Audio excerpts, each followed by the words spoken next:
De la Universidad del Claustro de Sor Juana para hablarles a ustedes de temas muy antiguos, de aspectos de la historia mexicana que ocurrieron hace muchos años y que sin embargo están presentes y muy vivamente hoy en nuestros días. Voy a hablarles a ustedes de cómo la imagen ha servido para reconstruir el pasado. Ese es el tema central. Y lo que quiero ilustrar es, en este caso particular, es cómo la imagen sirvió para crear las ideas básicas de identidad en México. Durante siglos, ustedes lo recordarán, los historiadores consideraron el texto como la única y verdadera forma del conocimiento histórico. De esta práctica proviene el olvido y la devaluación de los mensajes orales y visuales. Esta fijación, podríamos decir, en la escritura, produjo una de las mayores distorsiones en la comprensión de los sistemas nativos, de los sistemas americanos de registrar, almacenar y transmitir el pasado, puesto que, como ustedes saben, en Mesoamérica estos sistemas han sido y son en la actualidad principalmente orales, visuales, rituales y calendáricos. Sin embargo, por casi 5 siglos, los estudiosos del pasado americano, formados en el canon occidental, concentraron su atención en los testimonios escritos, dejando casi sin explorar el inmenso continente de las tradiciones no escritas. En contraste con la memoria del historiador, y sobre todo del historiador contemporáneo, que está fija en el texto y es dependiente de él, la memoria indígena imaginó diversas vías para rescatar el pasado y heredarlo a las generaciones futuras.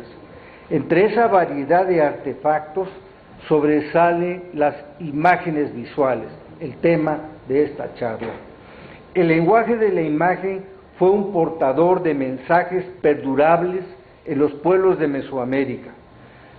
Desde la fundación de los primeros cacicazgos, de los primeros reinos, los gobernantes produjeron imágenes fuertes, poderosas y plásticas para transmitir mensajes al conjunto de la población y crear así un sistema unificado de valores y comportamientos sociales. Quizá en los tiempos más remotos, los medios privilegiados fueron el rito, el más antiguo transmisor de mensajes, pero también el mito. Ambos, como recuerdan, se transmitían de manera visual y oral. Más tarde, cuando surgieron las primeras ciudades, la arquitectura, la escultura, la pintura y las artes fueron los vehículos seleccionados para plasmar nuevos símbolos y transmitirlos a distintos sectores de la población. En la venta, ya podemos poner la primera imagen.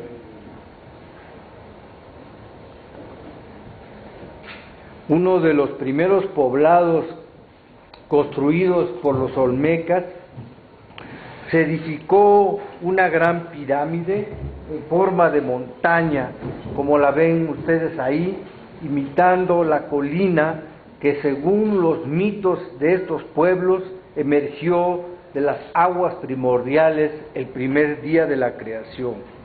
Esos mitos contaban que en el interior de la montaña había una cueva, que era el recinto donde se había gestado la humanidad y donde se guardaban los alimentos fundamentales. Este diseño de la pirámide reproducía también los tres niveles del cosmos, es decir, el inframundo, la superficie terrestre y el cielo. Y su arquitectura era una representación de los movimientos del Sol en su desplazamiento anual. Esa función inicial, la de ser una representación espacial del cosmos, se mantuvo a lo largo de los siglos. Desde la creación de los primeros reinos, la pirámide se unió con la estela, la escultura, la pintura y el diseño urbano para transmitir mensajes visuales dotados de gran fuerza, como pueden ver ustedes en estas ilustraciones. Los mensajes visuales difundidos por la pirámide, por la estela y los templos erigidos en el centro ceremonial comunicaban una idea sumaria del origen del cosmos, el sentido de la vida humana y la finalidad última de los reinos. Si juntamos los distintos objetos visuales que los olmecas, los mayas o los teotihuacanos grabaron en el corazón de sus ciudades, veremos aparecer en forma sucesiva las imágenes deslumbrantes de la montaña primordial, donde se guardaban las primeras semillas y las aguas fertilizadoras, el árbol cósmico que reproducía los tres espacios verticales del universo, la cancha del juego de pelota y, en fin, los templos dedicados a los dioses creadores y a los patrones de las ciudades. Y también, junto con todo ello, las estatuas del gobernante en su triple papel de capitán de los ejércitos, supremo sacerdote de los cultos y primer agricultor y dispensador de las cosechas. Esta representación visual era entonces una lección didáctica que describía a los pobladores y también a los visitantes de la ciudad los momentos cruciales que le dieron nueva forma a la era que se creó entonces, es decir, al orden que había surgido de esa génesis y los valores que normaban la vida de los habitantes del reino. Podría entonces decirse que los pobladores de las antiguas ciudades de Mesoamérica, al igual que los de las antiguas ciudades griegas, vivían en una suerte de ciudad-museo, literalmente colmada de monumentos y símbolos que aludían a los acontecimientos fundadores del reino. Fue esta una imagen que los gobernantes estamparon en cada ciudad que construyeron y cuya lección repetían una y otra vez en las ceremonias que cada año celebraban el origen de los dioses, los seres humanos, las plantas cultivadas y la grandeza del reino. La repetición de estas imágenes identificaba a los pobladores con los rasgos propios de su etnia y desplegaba entonces su singular tradición histórica, distinta a la de los pueblos con quienes competían, pero también con quienes convivían. En esta charla voy a presentar a ustedes ejemplos que muestran cómo esta antigua tradición indígena se mezcló con la tradición iconológica europea después del descubrimiento de América y juntas crearon una nueva imagen de la patria americana. Como recordarán ustedes, el descubrimiento de las tierras americanas en 1492 y luego las súbitas conquistas de México y el Perú que le siguieron, y más tarde la difusión del libro impreso que aparece casi simultáneamente con estos acontecimientos, transformaron en apenas 2 décadas el destino de América y dieron a conocer una imagen de esa tierra impregnada de concepciones europeas. La aparición de América en el escenario geográfico y el ímpetu que en ese tiempo adquirieron la crónica y el libro ilustrado proyectaron en el mundo europeo una visión sorprendente de la tierra y los seres americanos. El diario de Cristóbal Colón o las cartas de relación de Hernando Cortés transmitieron las primeras versiones directas de la naturaleza y los pueblos americanos. Estos relatos, los más prolijos que redactaron los llamados cronistas de Indias, se unieron a los libros de viajes ilustrados con grabados y con pinturas. Un grabado famoso, este que aparece aquí, Isla Española, publicado en 1493 con la edición latina de la Carta de Cristóbal Colón, fue el primero en presentar en imágenes la escena del descubrimiento de América. Como se puede apreciar, se trata de la visión idílica de la humanidad indígena, desnuda, ingenua, pacífica, sin noción de la idea de propiedad, que con disposición abierta se ofrece al intercambio con los extraños. La imagen paradisiaca de América que recoge la Carta de Colón y este grabado fue más tarde contrarrestada por la pintura del indígena antropófago y salvaje que aparece en los relatos de Américo Vespucio o en forma más abierta y degradada en el famoso libro ilustrado de Teodoro de Bry que tienen ustedes aquí enfrente. La imagen de América más difundida entre el público europeo fue la propagada por la alegoría, una representación simbólica de ideas abstractas por medio de figuras o atributos. Así, en 1564, en una pintura que ven aquí llamada Theatrum Mundi, Teatro del Mundo, aparece el mundo dividido en forma cuatripartita.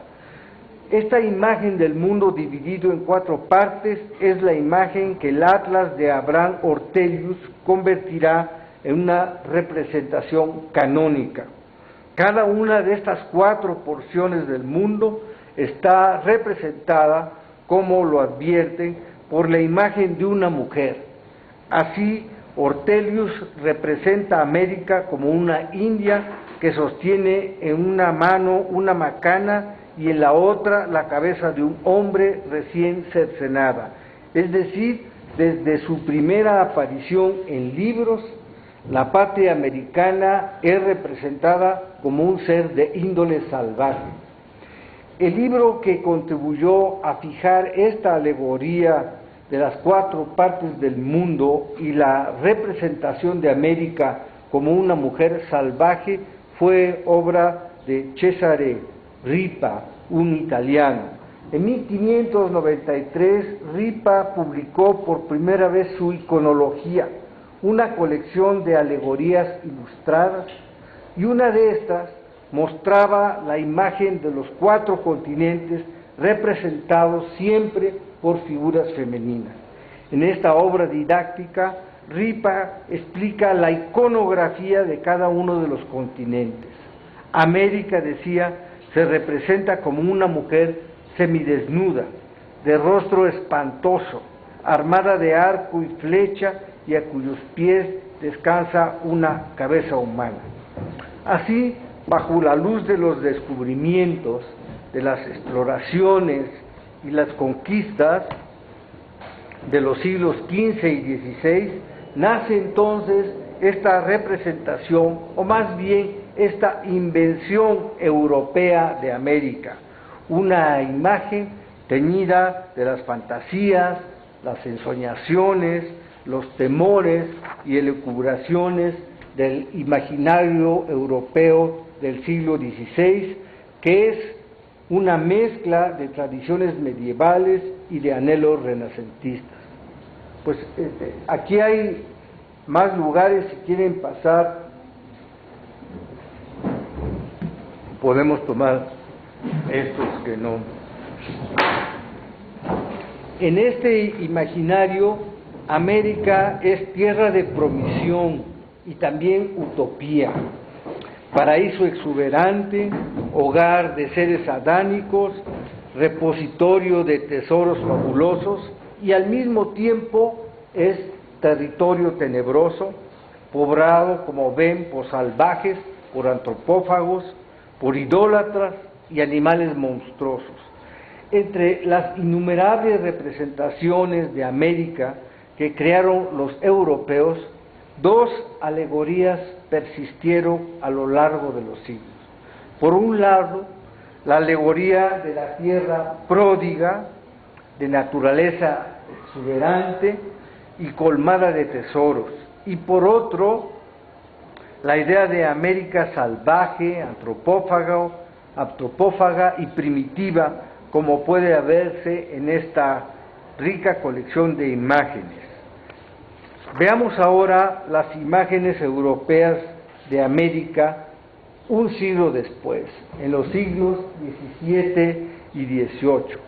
Con el paso del tiempo, la alegoría de América se separó de la alegoría de los cuatro continentes y se utilizó cada vez más como símbolo de la patria americana.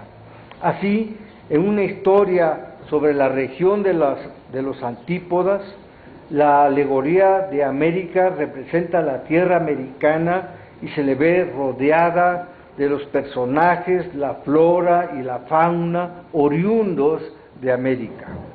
La imagen europea de América, acuñada por Ripa, fue el estereotipo fielmente seguido por pintores, grabadores, escultores y editores, y fue esta la imagen de América que viajó por Europa y recorrió el mundo. En América, sin embargo, esta imagen no fue bien recibida ni aceptada por los criollos ni por los pobladores originarios, por los nativos de América. Los primeros rechazaron la imagen salvaje y violenta que pintaba América desnuda, con arreos de guerra y mostrando en sus manos una cabeza humana. Tampoco aceptaron las escenas de antropofagia y los rasgos de salvajismo que acompañaban a la pintura de América. De ahí que, agraviados, los criollos de las posesiones españolas en América comenzaran a fabricar en los siglos XVII y XVIII sus propias imágenes, a reivindicar aquello que consideraban sus propios rasgos de identidad. En el siglo XVIII, los pintores de Nueva España continuaron representando el reino mediante la imagen de una mujer indígena, pero la mostraron ya completamente vestida, borrando la visión salvaje de desnudez, como ven aquí en estas imágenes, que son de la representación de la mujer americana y peruana. Aquí está la imagen de la mujer peruana y allá a la derecha de la mujer mexicana con el escudo del águila y la serpiente a sus pies. Estos y otros testimonios gráficos muestran un cambio radical en la imagen de América. Además de cubrir su desnudez, América ya no aparece en forma crudamente indígena, sino que muestra una fisonomía criolla o mestiza. Su tez se aclara y los rasgos de su cara denotan la mezcla entre indígenas y europeos.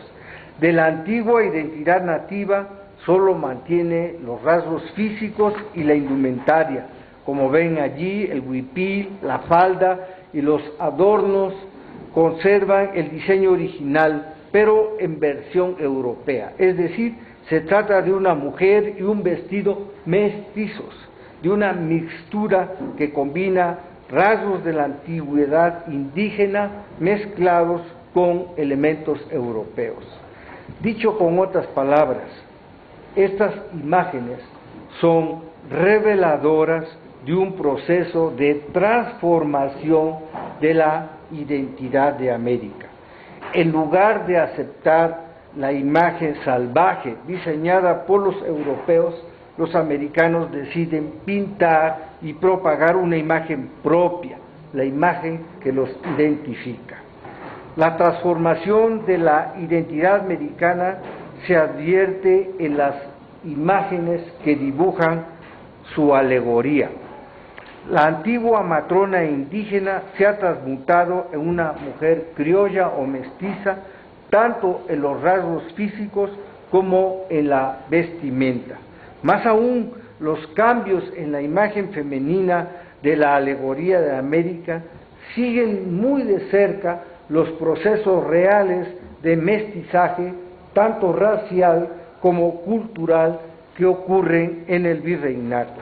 El mejor ejemplo de estas transformaciones es el intento de asimilación de la alegoría de América con la imagen de la Virgen de Guadalupe.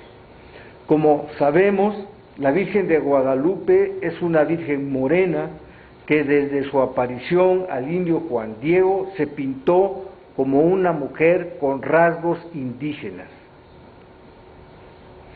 Miguel Sánchez, el sacerdote criollo que escribió en 1648 el primer relato de la aparición de la Virgen de Guadalupe al indio Juan Diego, interpretó este acontecimiento como la fundación de la Iglesia mexicana y le otorgó la cualidad de signo que manifestaba el carácter privilegiado de esta tierra.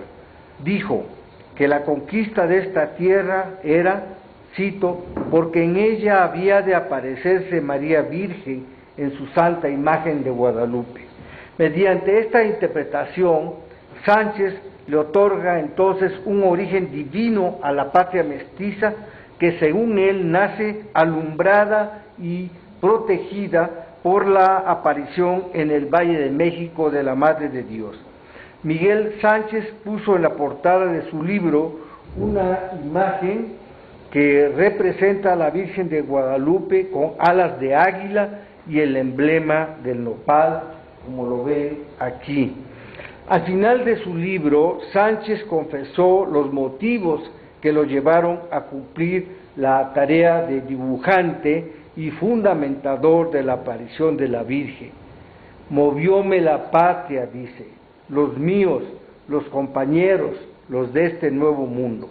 Dice que aun cuando carecía de méritos para una empresa de esa dimensión, la asumió antes que se presumiera de todos olvido tan culpable, con reliquia de tal imagen y originaria de esta tierra y su primitiva criolla. En el siglo XVIII, un pintor plasmó en imágenes estas interpretaciones bíblicas de Miguel Sánchez, en un cuadro que presenta las 4 apariciones de la Virgen a Juan Diego. En la parte inferior se advierte a San Juan el Evangelista anunciando la aparición de la Virgen en el Valle de México. Aquí en esta parte, creo que hay otra imagen luego donde se ve con más claridad. Y a su derecha se ve efectivamente la imagen de la Virgen en la laguna de México al lado del águila y parada en el nopal. En el siglo XVIII, la guadalupana fue declarada, como lo saben, patrona de la Ciudad de México en 1737 y más tarde, en 1746, protectora de todo el virreinato de Nueva España. Y en 1754, el Papa Benedicto XIV confirmó estos títulos y dispuso que se le dedicara una fiesta litúrgica en el calendario cristiano. Es decir, Desde mediados del siglo XVIII, la Virgen de Guadalupe era considerada la patrona del virreinato y su imagen se identificó con el reino y con sus pobladores. Para los criollos, los mestizos y los oriundos del antiguo país indígena, la guadalupana era la alegoría representativa de la Nueva España. En las pinturas, en los grabados y en las esculturas que celebraron el patronato de la Virgen, se advierte cómo su imagen se transforma en la alegoría del territorio y de los pobladores de Nueva España, como lo ven en estas distintas, y está siempre parada sobre las alas de águila, parada a su vez en el nopal. Así esta pintura muestra a la Virgen posada en el escudo de armas de la antigua Tenochtitlán. En el lado izquierdo una figura femenina que representa a Europa le ofrece nada menos que la corona imperial, mientras que a la derecha una mujer de rasgos indígenas que simboliza a América observa la escena. Otro grabado del siglo XVIII, obra de Miguel Villavicencio, muestra la imagen de la Virgen de Guadalupe posada también sobre el nopal. A su izquierda se advierte a San Juan el Evangelista y a la derecha a Juan Diego, el profeta de la aparición y el indígena ante quien se manifestó la Madre de Dios. En mi libro La bandera mexicana he mostrado que la identidad entre el antiguo territorio indígena con estos nuevos símbolos religiosos cristianos se logró uniendo el escudo de armas de Tenochtitlán, es decir, el águila y el nopal, con la imagen de la Virgen de Guadalupe. A fines del siglo XVIII, la imagen de Guadalupe se había entonces convertido en un símbolo polisémico, cuyas diversas representaciones afirmaban la identidad de los nacidos en la Nueva España. Era la expresión simbólica del reino, una representación de la unidad del reino, pero también de la diferencia con España. La madre protectora, como lo verán aquí en varias imágenes, de la población indígena, pero también la patrona de la nueva población mestiza.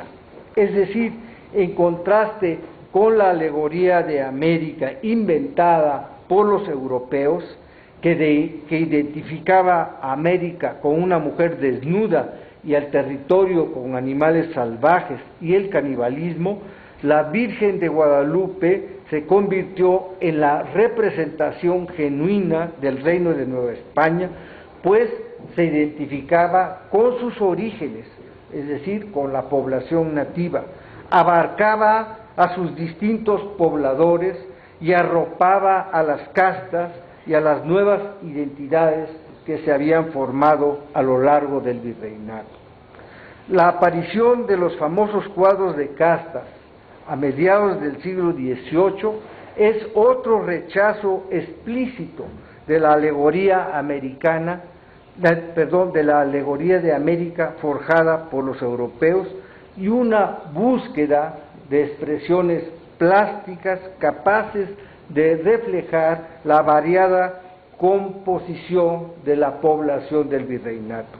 Cuando se descubrió la presencia de esta riquísima colección de pinturas costumbristas, erróneamente se les interpretó como retratos fieles de la composición étnica o racial de Nueva España.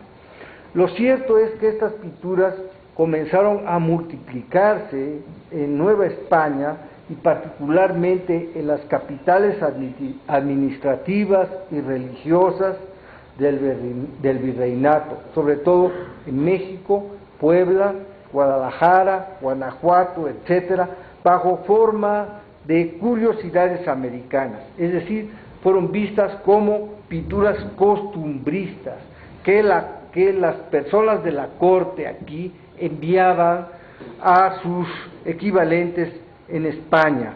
Los cuadros de casta constituyeron el repertorio más completo de los grupos sociales del virreinato. Son testimonios visuales únicos de la compleja, de la variadísima diferenciación social de ese tiempo.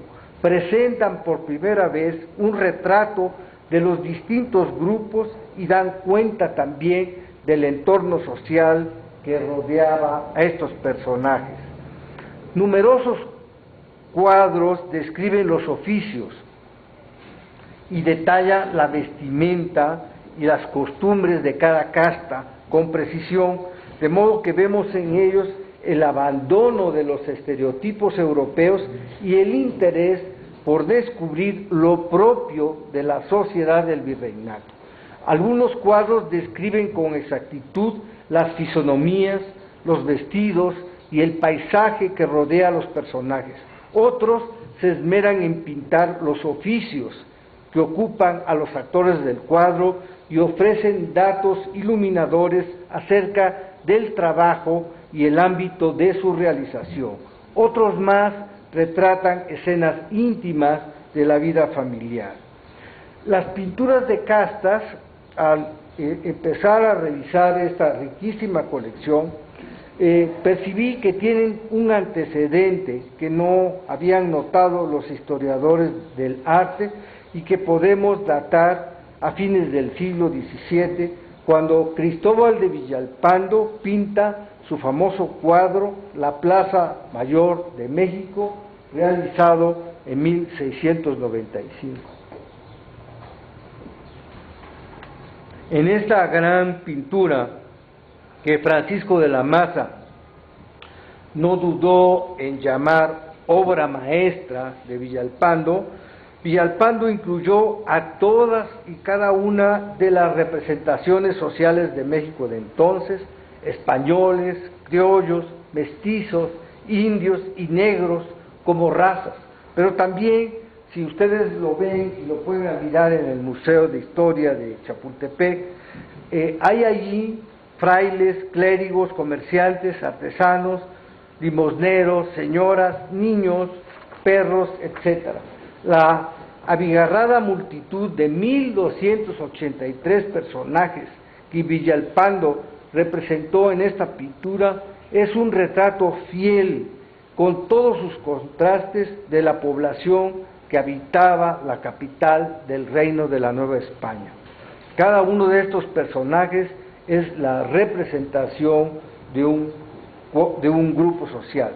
Así, los cuadros de castas, al representar plásticamente la variedad de tipos sociales del virreinato, al concentrarse en sus peculiaridades, en sus contrastes, y al describir con precisión sus indumentarias, oficios, costumbres y entornos sociales, ofrecen por primera vez un gran retablo, podríamos decir, de la sociedad colonial vista por ella misma.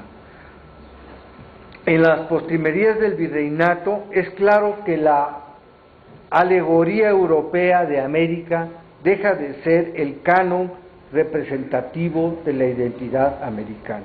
De manera irrevocable, la sociedad mestiza rechazó el canon europeo y comenzó a construir su propio canon, el retrato de sí misma. En esta tarea se vale, claro, de los modelos recibidos, pero también crea sus propios cánones estilísticos y alegorías. En otro grabado, la antigua alegoría de la matrona americana es sustituida por una mujer mestiza con atavíos indígenas que representa a la Nueva España, como ven allí. La repetición de esta imagen a lo largo del siglo XVIII muestra que en Nueva España la representación de la patria la asume la mujer mestiza vestida con ropa indígena. En varias de las pinturas dedicadas a exaltar a la Virgen de Guadalupe, esta es acompañada por la mestiza que representa a la Nueva España y por el emblema del águila y el nopal que identifica a la Virgen con la antigua nación indígena. La Nueva España, formada entonces por indígenas, europeos, africanos y asiáticos, se asume como patria mestiza y se pinta como virgen morena o matrona criolla. La reproducción de estas imágenes en la mayoría de los símbolos que representaban a la Nueva España se corresponde también con las ideas de patria que entonces comenzaron a manifestarse. Patria, para los novohispanos, es el lugar primero del nacimiento y segundo, el conjunto de valores que los identificaba, es decir, la religión católica encarnada en la Virgen de Guadalupe, los santos patronos de los pueblos, las fiestas del calendario religioso, la gastronomía, la indumentaria y el sentimiento de participar de un pasado común, de una historia común. A fines del siglo XVIII, el orgullo de vivir en un territorio privilegiado por la naturaleza se funde con la noción de tener un pasado dilatado y comparable en prestigio con el de la vieja Europa, como lo mostró Francisco Javier Clavijero en su Historia Antigua de México, publicada por primera vez en Italia en 1780. Podría entonces decirse que en las postrimerías del siglo XVIII, las alegorías que representan a la patria como una mujer mestiza, con vestido indígena y acompañada por el escudo del águila y el nopal y animales que aluden al entorno local, identifican a una población que se siente unida por haber nacido en el mismo territorio, por tener una lengua y una religión compartidas y por lazos culturales comunes. Quizá la unión entre el antiguo escudo de armas de Tenochtitlán con la imagen de Guadalupe fue el acontecimiento histórico e iconográfico más importante en ese tiempo. La fusión entre la antigüedad prehispánica y el símbolo religioso más venerado por la población dotó a estas imágenes de una penetración excepcional. La imagen de la Virgen fundida con las armas de Tenochtitlán se convirtió en la representación del reino de Nueva España. Era el símbolo de lo propiamente mexicano. Unía al territorio antiguamente ocupado por los mexicas con el sitio señalado para la aparición de la Madre de Dios. Estos sentimientos patrióticos se expresaron con fuerza política extraordinaria en el movimiento de independencia, cuando el cura Miguel Hidalgo levantó, como ustedes recuerdan, la imagen de la Virgen de Guadalupe como estandarte del ejército insurgente.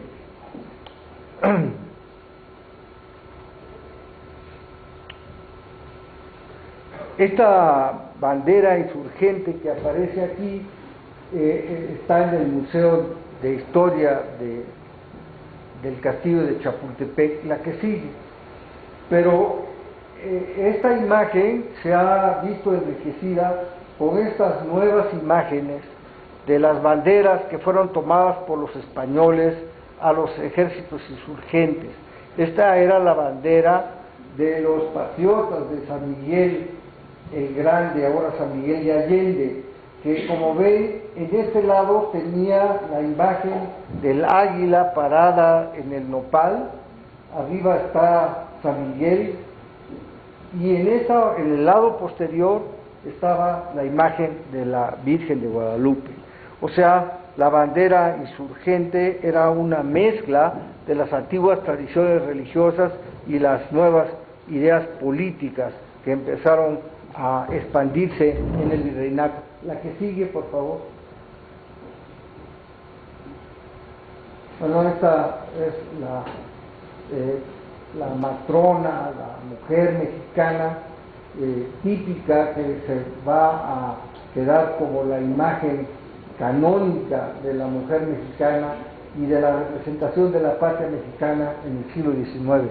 La que sigue.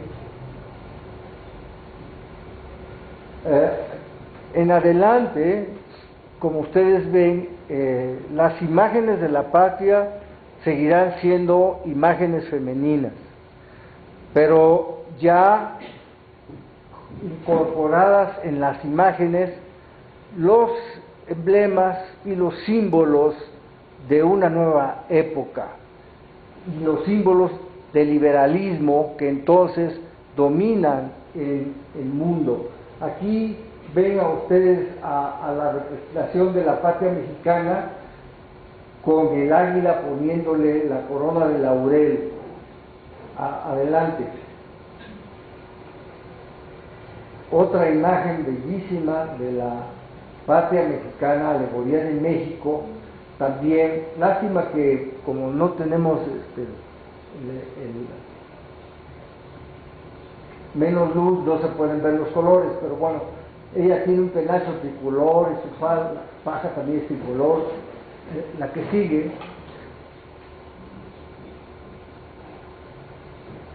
y ya las imágenes, México ya es república, entonces aparecen los símbolos republicanos. En casi todas las leyes que han dado origen a la República Mexicana, y también las imágenes de la libertad tal y como se propagaron en Europa y sobre todo en Francia.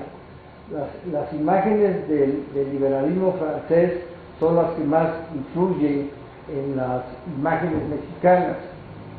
La que sigue, ya está el himno nacional, una imagen de la patria casi con atuendo romano o griego.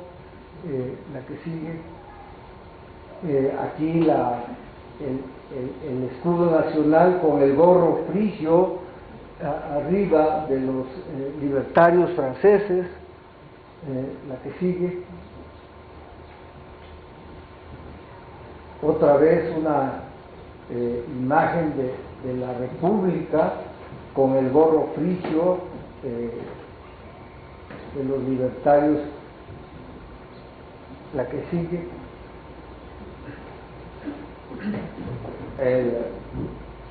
la silla presidencial que ocupó Benito Juárez también con el gorro frigio arriba del águila.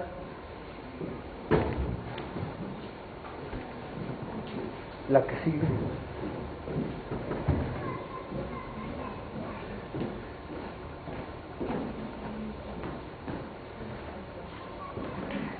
otras imágenes más o menos 1850 y 1880, 70, ya estamos en el porfiriato, se siguen repitiendo las imágenes con el gorro frigio y los ideales libertarios, políticos. La que sigue, de los revolucionarios franceses. Aquí ven estas imágenes con la iconología de la República Francesa trasladada a la República Mexicana. La Marianne francesa, que es el símbolo popular de la patria francesa, se copió por los caricaturistas, los pintores, y también aparece como la patria mexicana.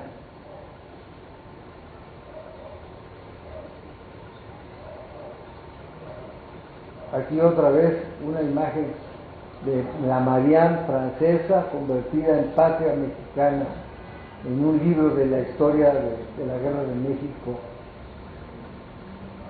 Y finalmente la imagen famosa de Tomilo Monroy con la Constitución de 1857 en sus manos, que será el emblema del liberalismo mexicano, del liberalismo triunfante sobre el conservadurismo y los imperialistas de la primera mitad y segunda del siglo XIX. Y es la imagen canónica de la patria que se ve en casi todos los libros de esta segunda mitad del siglo XIX. Bueno, ya podemos.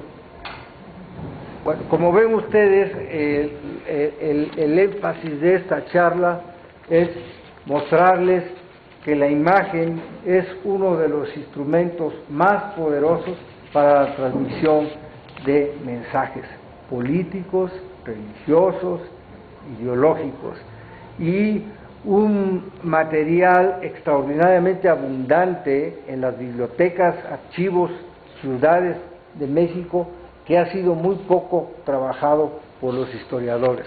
Los historiadores todavía creen que el texto y el libro son los principales transmisores de la imagen, pero aquí, como lo pudieron ver ustedes, yo pudiera haber estado callado y la sola sucesión de las imágenes les hubiera dado un mensaje muy claro de qué querían representar estos pintores, políticos, escultores, historiadores del pasado, que aprovecharon la imagen para transmitir una idea de patria, una idea de nación. Muchas gracias.